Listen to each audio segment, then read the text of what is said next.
Nawaz Norbux, député CEO du Défi Media Group, alors qui est constat de cette situation aujourd'hui?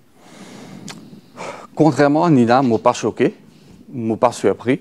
Je suis attendre un tel taux de participation. Pourquoi? Et vous connaissez, en 91, nous avons 22%. On a eu pire dans le passé en termes de taux de participation. Pourquoi? Parce qu'il y a une fatigue électorale. Il y a une grande mobilisation il y a quelques mois, novembre 2024.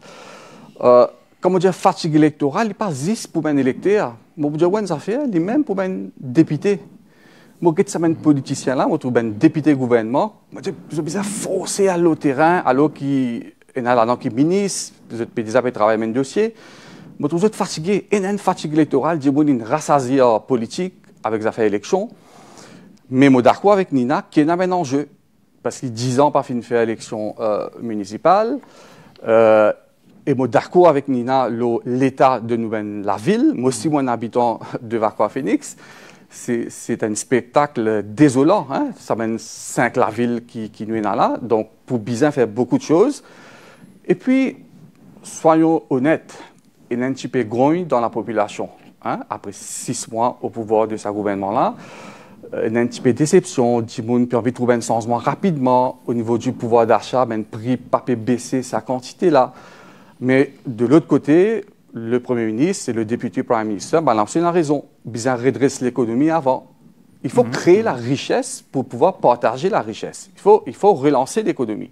Vous avez une raison, mais la population est impatiente. Je ne veux pas blâmer la population parce que les taux sont partagés. Les politiciens ici, je veux dire, qui se promettent dans une campagne électorale. Pas qu'à promettre la terre, les ciels, le soleil, l'espace, et après l'élection, vous ne dites pas capable de faire ces mêmes affaires-là. Je blâme aussi la population, moi aussi pour faire partie de la population, moi aussi pour faire partie de un électeur. Parfois, c'est nous qui encourageons ce clientélisme politique. Quand une élection vient, nous venons avec une shopping list, nous visons ça, nous visons ça. Un député vient devant nous la porte, nous visons ça, nous visons ça. Là, nous pouvons voter. Mais des candidats là qui peuvent faire.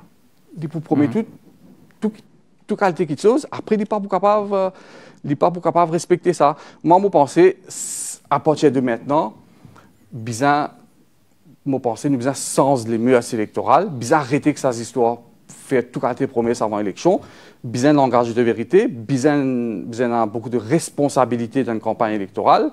Et moi, d'accord, ça papier que le Premier ministre a présenté au Parlement là, mais il peut dire un chiffre faussé.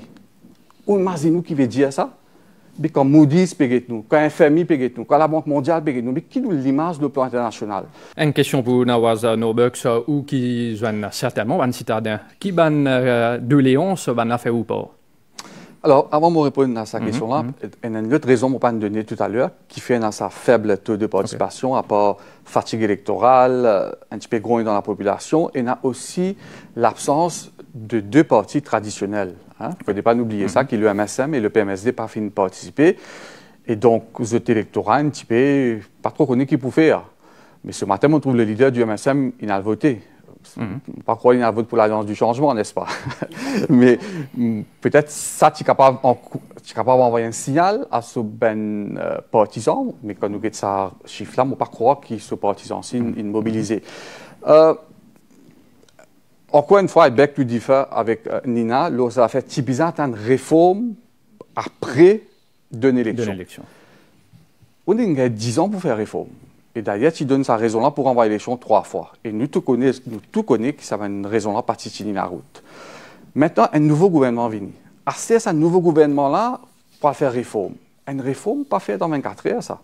Vous avez beaucoup de consultations, un comité bien réuni, la loi bien draftée SLO, amène dans le cabinet, débat dans le cabinet, bien un débat dans le public, amène dans le Parlement. Mais entre-temps, qui est arrivé? Ça mène une municipalité là, où l'État, la ville, où l'État structure une municipalité, avec un conseiller qu'il a depuis 10 ans, les maires qu'il a dans l'autre parti politique, pas connu. Il est clair qu'il participe à une cohabitation entre le gouvernement central et une collectivité locale, parce que c'est un conseil municipal qui est issu depuis l'élection depuis 10 ans. Donc, pour eux, tu besoin ça élection municipale au plus vite. Tu besoin faire élection municipale. Maintenant, élection municipale, pas empêcher réforme. là, pour résultat pour tomber, par contre, ça pour gagner. À partir de maintenant, ben municipalité pour un nouveau souffle, une nouvelle direction, une nouvelle structure, et la réforme pour venir quand il est pour venir. Et à ce moment, pour bien donner plus pouvoir à une collectivité locale. L'autre jour, le ministre Adjaye Ganes, dans le meeting 1er mai, dit raison pour laquelle il fait pas nom ben PPS, parce qu'ils ont envie de donner pouvoir à une collectivité locale, ben les maires, ben conseillers. Très bien. Donc, bien donne besoin de pouvoir. Après, besoin de l'autonomie financière. Ça, ben municipalité là, comment on peut régler tout ben problème dans la ville? Faut des moyens. Maintenant, la taxe municipale a été abolie. Donc, quelle source de revenus pour une municipalité? Donc, ça, c'est une question qui est bien posée. Coûte une municipalité pour attirer casse pour capable régler un problème au quotidien qui un citadin fait face? La réforme, pour bien de nous la réponse. C'est ce qui pour réintroduire la taxe municipale. Pour moi, c'est réintroduire la taxe municipale, besoin de taxes partout. Besoin d'une municipalisation du pays. Pas capable qu'il y ait une smart city, un château qui peut ranger dans une région rurale, l'eau dans une région côtière, et ça veut dire qu'on n'a pas payé de taxes. Moi, j'ai un petit lacage dans les routes Varquois, vous avez payé mes taxes. Ce n'est pas possible. Donc, la question, c'est quelle autonomie financière, quel pouvoir avec les maires. Et après, les affaires, un conseiller aujourd'hui, qui sous la paye? Si nous sommes capables d'appeler ça un appel. Pourquoi il y a une allocation de 12 000 roupies? Dis-moi, David, un conseiller pour capable faire ça travail à plein temps, pour 12 000 roupies par mois, veut dire, il ne pas qu'à quitter ce travail. Disons qu'il travaille dans la banque, après les conseillers. Mais il a travaillé 9 à 4 heures dans la banque. Mais quand il occupe ça la ville, là, quand il occupe un citadin, la cause, ça même un problème là. Donc, moi, je pense qu'un conseiller, il y a un travail à plein temps. Pareil que un député dans le Parlement, c'est un travail à plein temps.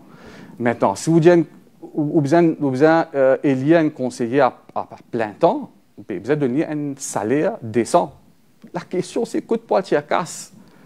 Donc, moi, mon gros inquiétude, moi, pour une nouvelle direction dans ma municipalité, mais qui moyen qu'ils ont pour capable régler le problème ben citadin, nous espérons nous gagner une réponse dans une semaine qui vient. Capable aussi encourage un partenariat avec le secteur privé. Exactement. Une municipalité capable de travailler avec le secteur privé pour réaliser un petit projet dans l'endroit. Docteur Nina Randenier et Nawaz Nombux, merci d'être parmi nous ce soir et pour vos analyses également. Merci David et merci à la MBC.